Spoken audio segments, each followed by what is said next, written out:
Bismillahirrahmanirrahim. Assalamualaikum warahmatullahi wabarakatuh. Alhamdulillah hari ini kita bisa bertemu dengan Buria lagi dalam pelajaran fikih di kelas 4. Setelah minggu lalu kita membahas tentang khitan, hari ini kita akan membahas tentang haid. Ada pengertian, ciri-ciri darah haid, dan juga pembahasan tentang lainnya. Yang pertama adalah pengertian dari haid. Haid adalah, menurut bahasa, berarti aliran atau sesuatu yang mengalir. Adapun secara istilah, haid adalah darah yang keluar dari rahim perempuan pada waktu tertentu, bukan disebabkan karena sakit atau melahirkan.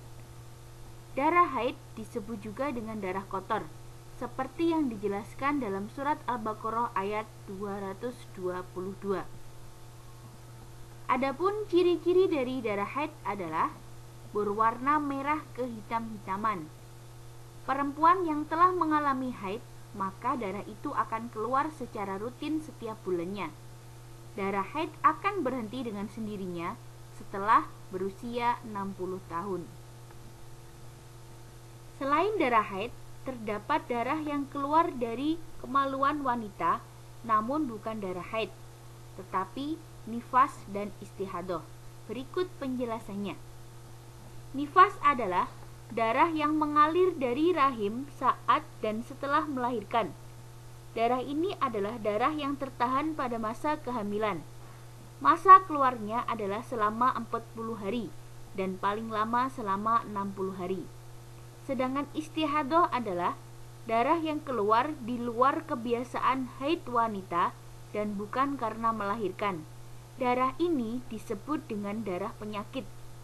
Wanita yang mengalami istihadah diperbolehkan untuk melakukan ibadah, karena yang keluar bukanlah darah haid, melainkan darah penyakit.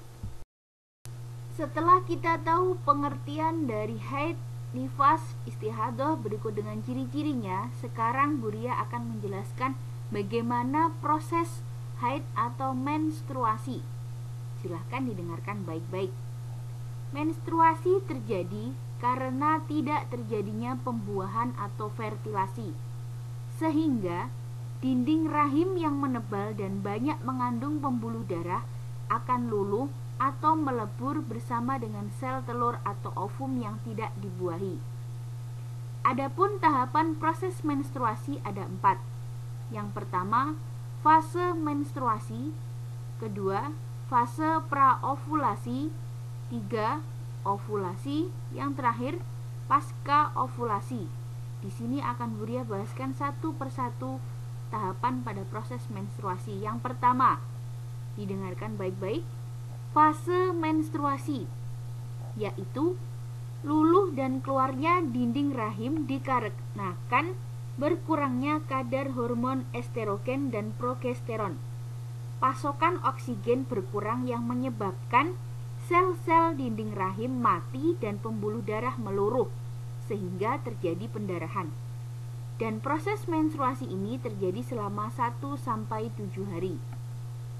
Yang kedua, fase praovulasi, yaitu masa pembentukan dan pematangan ovum di dalam ovarium, dipicu dengan meningkatnya kadar estrogen.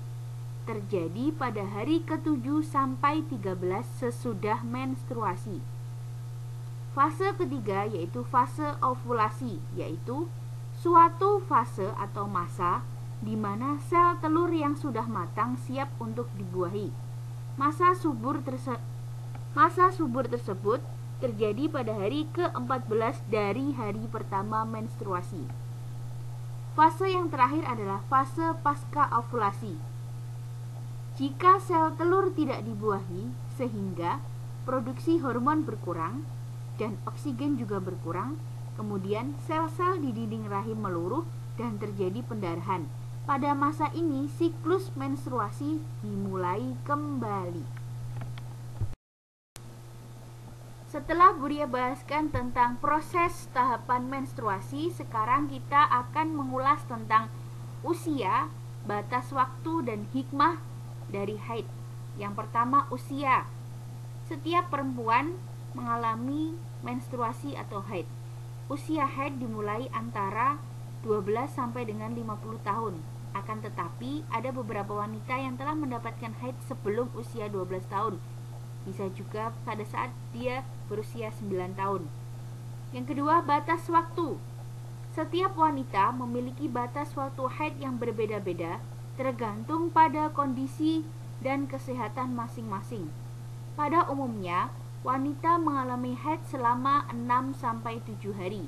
Adapun batas minimal keluarnya darah haid adalah 1 hari 1 malam dan maksimal selama 15 hari. Hikmah adanya haid bagi wanita. Yang pertama, sebagai pertanda kesehatan. Kedua, tanda memasuki usia balik. Ketiga, sebagai perhitungan masa iddah. Dan yang terakhir, tanda memasuki balik. Adapun hal-hal yang dilarang ketika perempuan sedang haid, yang pertama adalah sholat, puasa, menyentuh mushaf Al-Quran, tawaf, berhubungan suami istri, talak atau cerai, dan berdiam diri atau iktikaf di dalam masjid. Kita masuk dalam tugas, yaitu tugasnya silahkan dijawab pertanyaan-pertanyaan di bawah ini. Silakan tulis soal dan jawabannya di buku tulis fikih. Alhamdulillah, selesai sudah materi haid dari Buria. Jika ada yang perlu ditanyakan, silahkan ditanyakan ke Buria langsung di komen di bawah video pada YouTube-nya Buria. Oke? Semoga bermanfaat. Tetap semangat anak-anaknya Buria. Assalamualaikum warahmatullahi wabarakatuh.